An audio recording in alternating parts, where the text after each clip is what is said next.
జిల్లాలోని పాత జైల్ రోడ్లో నైట్ ఫుడ్ కోర్టులు నడిపే వారి నుంచి అక్రమ వసూళ్లకు పాల్పడుతున్న వారిపై చర్యలు తీసుకోవాలని టీడీపీ జనసేన పార్టీలకు చెందిన కార్పొరేటర్లు డిమాండ్ చేశారు. జీవీఎంసీకి రావాల్సిన ఆదాయం పక్కదారి పడుతుందని, దీనిని పట్టించుకునే నాథుడే కరువయ్యారని కార్పొరేటర్లు గంధం శ్రీనివాస్, పీతల మూర్తి యాదవ్లు ఆందోళన వ్యక్తం చేశారు. ఈ ఉదంతంపై ఎన్నోసార్లు మేయర్కు ఫిర్యాదు చేశామని అయినా ఫలితం లేదని అన్నారు. జీవీఎంసీకి నెలవారీగా పన్నుల రూపంలో రావాల్సిన 14 లక్షల రూపాయల మొత్తం ఏమవుతుందో వెంటనే విచారణ జరిపించాలని వారు డిమాండ్ చేశారు. దీనికి సంబంధించి ఎంక్వైరీ చేసి బాధ్యులపై చర్య తీసుకొని చెప్పేసి మేయర్ గారికి కౌన్సిల్లో చెప్తే ఎన్నిసార్లు చెప్పినా సరే నిమ్మక నీరెత్తినట్టు పరిస్థితుంది.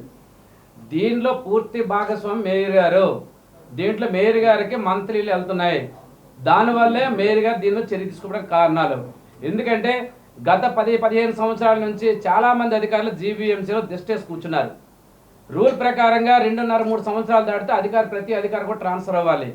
ట్రాన్స్ఫర్ అయ్యి పక్క జిల్లాకి వెళ్తున్నారు. జిల్లాకి వెళ్ళి 1 నెల 2 నెలలు చేసి మళ్ళీ సేమ్ మాతృ సంస్థలో ఉన్న జీవీఎంసీ మళ్ళీ వచ్చేసి ఇక్కడ దిష్టి వేసిన కూర్చొని పరిస్థితుంది. దీనివల్ల ఏంటంటే దళారులు భయపడలేదు, అధికారులు కూడా చిత్తశుద్ధితో పనిచేయట్లేదు. 1 లక్ష 2 లక్షలు ఖర్చు పెట్టవచ్చు, మళ్ళీ ఇక్కడికి వచ్చావు మళ్ళీ ఎంజాయ్ చేయొచ్చు, డబ్బులు సంపాదన ఆలోచనతో ప్రతి అధికారి ఉన్నారు. దాంతోపాటు పాలకవర్గం ఏదైతే మేయర్ గారు ఉన్నారో గతంలో చాలాసార్లు దీని మీద కౌన్సిల్లో ప్రస్తావన చేయడం జరిగింది.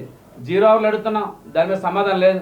లాస్ట్ 0 అవర్లు అడిగితే మేయర్ గారు దీనివల్ల కార్పొరేషన్ ఇంత ఆదాయం గండి పడుతుంది, ఓది సెంట్రల్ పార్క్ ధర ఉన్న ఫుడ్ కోర్ట్ సుమారుగా సంవత్సరానికి నా లెక్క ప్రకారం అయితే మేయర్ గారు ఇచ్చిన లెక్క ప్రకారం 123 షాపులు అని చెప్పేసి కమిటీ అవ్వడం జరిగింది.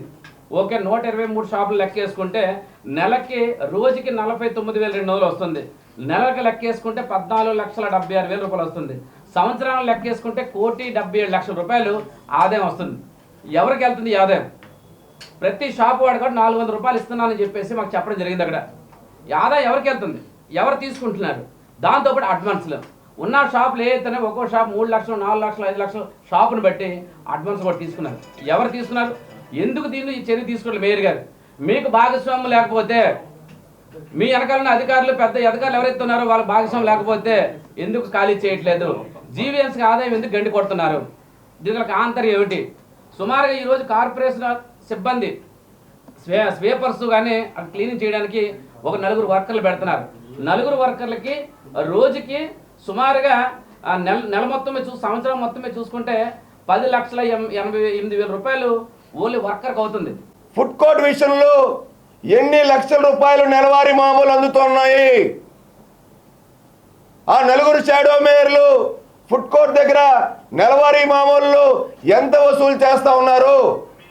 జీవీఎంసీ అధికారులు ఫుడ్ కోర్ట్ ముసుగులు ఎంత దోచుకుంటూ ఉన్నారు? ఖచ్చితంగా ఫుడ్ కోర్ట్ని ఏదైతే నిబంధనల విరుద్ధంగా ఏవైతే అనుమతులు లేకుండా ఏదైతే కౌన్సిల్ సభ్యులు 98 మంది తీర్మానం చేసి ఖాళీ చేయాలని చెప్పి ఏదైతే ముక్త కంఠంతో ఆదేశాలు జారీ చేశారో అమలు చేయనున్నటువంటి అధికారుల మీద ఎందుకు గౌరవ మేయర్ చర్యలు తీసుకోవడం లేదు?